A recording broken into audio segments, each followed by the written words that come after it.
Yes, everyone, we all agree that Tesla built the first ever desirable electric car, but over here is the Mercedes EQS, and this is proof that the German competitors have caught up very fast with Tesla. No. It's not about fancy gadgets. It's not about doors that open in a gull wing fashion.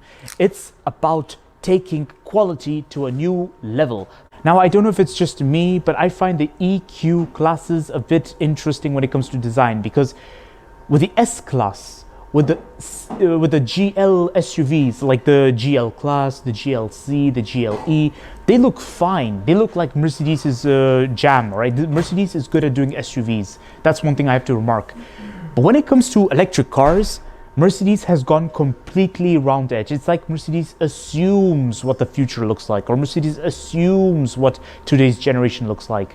But it seems to me that Mercedes was a bit lost. In fact, when it came to the EQE, I almost thought it was a Toyota Prius from a distance. Like, if you look at it, just ignore the badge, just ignore the wheels, it looks like a Prius, literally. But this looks like a GL, one of the GL classes, but just electrified. Now, this Mercedes EQS costs 137,000 euros. Now, this kind of price range is very common in the premium segment, but especially when it comes to the electric cars. All right, everyone, the Mercedes EQS. Now, as we look at the exterior design, the EQS looks exactly like other EQ classes. This is a very traditional EQ design. If you study the EQ classes carefully, it almost resembles a bit the V-Class, especially by the front. Like, if you look carefully, it looks as if it was an inspiration from the Mercedes V-Class, or should I say the Mercedes Viano. Well, what used to be known as Viano, but now today known as V-Class, or also the Vito. It seems like Mercedes tried to make it a hybrid between an SUV and a minivan. So it's very interesting how Mercedes has gone about it, but except this minivan would have massive wheels, like this one right here. Nice alloys, everyone. It's a 9-spoke alloy. Today's generation, retractable door handles have become a very popular trend. Everybody has developed an obsession with this. Tesla was the first car manufacturer to kind of popularize this trend, and it's actually very good. It's very interesting how they've gone about it. Now, speaking of door handles, whenever you want them to pop out, you have to push the unlock button. Now, whenever you push the unlock button, it all pops out. First of all, now I'd just like to talk about the key. Mercedes has developed a new theme right here. There you go, everyone. And they have a lighting around them. It's very welcoming. And look at the welcome lights down there. Now, this is very, very welcoming. Now, there's something very interesting about this front, well, what I would call grille, but it's not really a grille.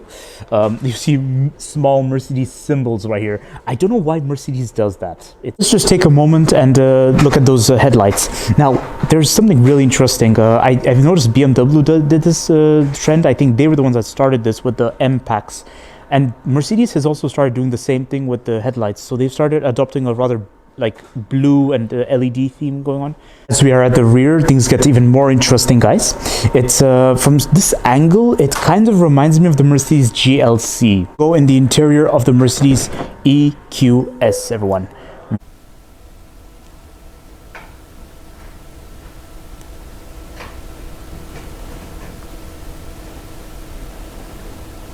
Alrighty, the interior of the Mercedes EQS. First impression, everyone. I have to say, very, very, very promising. Very interesting as well. Now, the aspect that always made Mercedes stand out from the German competitors, as I've emphasized before, would be the fact that Mercedes has an extra emphasis on style and status. But lately, Mercedes has been rather humble. Now, is humility really Mercedes's jam? You all be the judge. Me, I think it was more interesting when Mercedes was more rather flamboyant. But then I guess in wake of technology and high demands for that, everyone, like Mercedes, has become different in this regard. Everybody has developed an obsession with having massive tablets in the middle. For Mercedes, did it really play in their favor? Yes, because it shows that Mercedes has moved to today's generation, to the 2020s. But on the other hand, when it comes to identity and everything, you all be the judge. Over here is the infotainment system, everyone. Mercedes, as I've said before, they've abandoned the concept of having a swivel wheel here, but it's not really that bad, guys, because if you look carefully, you can control the infotainment system easily from where I'm sitting. So it's arm reach. That's an advantage. Everything is at your reach. And then over here, it's rather pleasant. So you get this nice piano black trim right here. And then over here, you get this nice massive wooden trim. Now, this is something I've seen in other EQ classes and EQ models. For some reason, they have this massive wooden trim, which I believe was not entirely necessary, but I get the idea. I know what Mercedes is trying. And you get this nice air vent right here. Looks like a jet engine. Here, jet engine. Seating memory, heated seats, and ventilated seats as well. Oh wait, it doesn't stop there. This is what I was talking about, guys. This is the Mercedes identity. Mercedes has been putting the seating adjustments up here since the 1990s. It's really good, and they still continue to do that. I'm proud of Mercedes. And what they've done with this particular window control right here, it is amazing. I like the amount of detail they invested here. We cannot forget to talk about practicality solutions. Nice cup holders over here. Some wireless telephone recharge, guys. This is for your keys. USB points right there. And it's very easy to close. Nice. This whole trim moves. And then, nice space in the central console storage right here. Over here is the glove box. Easy to reach from the driver's seat, guys. Now, this glove box it's quite pleasant. It's quite good, and I like how the button is located right there, so it's very easy for you to reach. Speaking of practicality, it's not over yet, guys. This whole thing is floating because there's more storage space underneath. It's just like what other electric car manufacturers have basically been doing, except does it really pair well with the Mercedes theme? Because I picture this kind of theme being with something Japanese. It seems like the Japanese were obsessed with this. Why did Mercedes join them now? Door bin is quite nice. It can fit a big water bottle, well, sort of. We mustn't forget how nice this handle is, guys. You can pull it from here. Now it's time to explore the rear seats of the Mercedes EQS. The rear seat of the Mercedes EQS, everyone. So I get this nice little cushion right here for my head. It's very nice, which equally means my headrest is good. Very cozy. The seating comfort is good. It's a bit on the firm side, but it pairs well with the Mercedes theme, guys. Leg room, as you can see, is quite nice. My knee room is quite good. It's pleasant. Nice electric seating adjustments right here and heated rear seats as well. This impression, it has this minivan vibe to it. I don't know if it's just me, guys, but I mentioned earlier that when I saw the exterior, it's like a hybrid between a minivan and an SUV. Now it's confirmed at the interior. For a price of 137,000 euros, is this really something to question or not? Yes and no. Yes, I find it questionable because when I buy an SUV, I expect it to feel like an SUV. When I buy a minivan, I expect it to feel like a minivan. This has got a conflicting classification to some extent. But honestly, Mercedes is not alone in this. Tesla practically did the same thing. In fact, Tesla was born from this and they found success in this. And then other car manufacturers are doing the same thing. So not really something to question. Your seat pocket, guys. Then over here, this is your climate control. Let's see what this armrest is like. Quite nice, quite cozy, a bit on the firm side, but very practical. Now, rear seat, rear space of the Mercedes EQS. This is the boot space, but the reason I was about to say rear seat is because this is a 7-seater. A 7-seater electric car for 137,000 euros. Yes, it started because Volvo XC90, BMW X5, Mercedes GLE, I get that, but these cars have a price range between 60,000 euros all the way to 100,000 euros, but this thing right here costs 137,000 euros. It's very plentiful. It's vast when the rear seats are folded down. You get so much space. You can literally move houses without needing to fold down the front seats. But you can easily fold down the front seats by pushing this button right here. Here, check this out. They take ages, I know, but eventually we get there. You get a nice cup holder right here and USB points as well. That's really cool. Now over to the problems I have with the Mercedes EQE. First problem I have with the Mercedes EQE is, why does Mercedes insist on having continuous LED lights right here?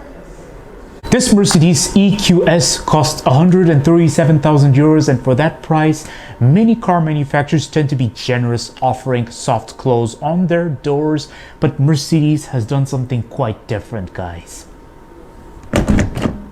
Yeah, first of all, this door is rather difficult to open, and then secondly, it doesn't close for you. I have to do it myself.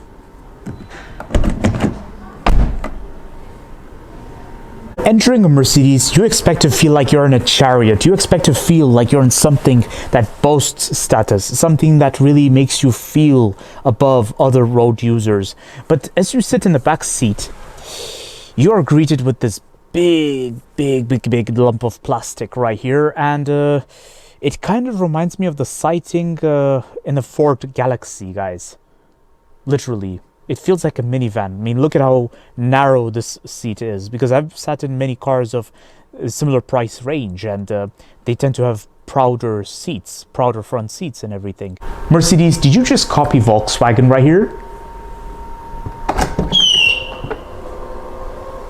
I think he tried to just deny that with alarm. Mercedes, we know you're trying to deny this, but come on. Everyone knows Volkswagen was the first one to start this, and now why is Mercedes joining them? So here's my conclusion of the Mercedes EQS, everyone. Mercedes is expanding in the electric car segment. They have taken very serious initiatives in this. But how serious? Did Mercedes believe that competing in the electric car segment mean sacrificing flamboyance for humility? I mean, don't get me wrong, humility is very nice. Sometimes you have to be humble, but sometimes you have to be proud of what you are. You have to be proud of what you have.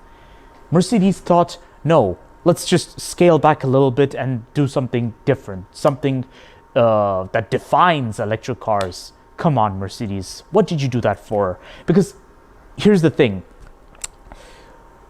The EQS is practically a hybrid between an SUV and a minivan. There. I just said it, guys. So what I think we can establish right here is that the reason why this Mercedes EQS exists is primarily because of company purchase. Here in the EU market, owning a car under company name has become a very popular trend, even cars beyond 100,000 euros. And especially when you get electric cars, you get a lot of beneficial advantages, especially when purchasing them in fleet. So there's a good chance that this car will see massive purchase in fleet, and this explains the third row seating. If you want me to be honest, I don't think it's the most practical of things. If you want my recommendation to you all, is get rid of the third row seats. It will reduce the weight of the car significantly, and also it saves you the extra cash to put in some more interesting options in the interior, like make it more lively. Get rid of that third row seat. You don't need it, but if you do need it, go straight for it. In fact, this is the car for you if you want a comfortable 7-seater, 0% emission. Personal opinion of this Mercedes EQS? Oh, I love it. I love the Mercedes EQS, guys. This Mercedes EQS is a really promising debut for Mercedes, because now bigger, electric, and this means Mercedes is just getting started, guys. Mercedes is improving. They've just introduced new electric cars. Now they've just built their foundation, but they're going to expand on it, guys. So it doesn't look very interesting at the moment, if you want my opinion about the EQS. Don't get me wrong, guys, it's promising, but it's just not my taste. However, we will see in the years to come what happens, and I'm sure Mercedes will make massive improvements. Don't forget to like, comment, and subscribe, and stay tuned for more videos that are on the run. And please let me know in the comment section, what's your favorite full-sized electric SUV? Is it the Mercedes EQS? Is it the BMW iX? Or is it what the other competitors have come up with? Is it even a Tesla?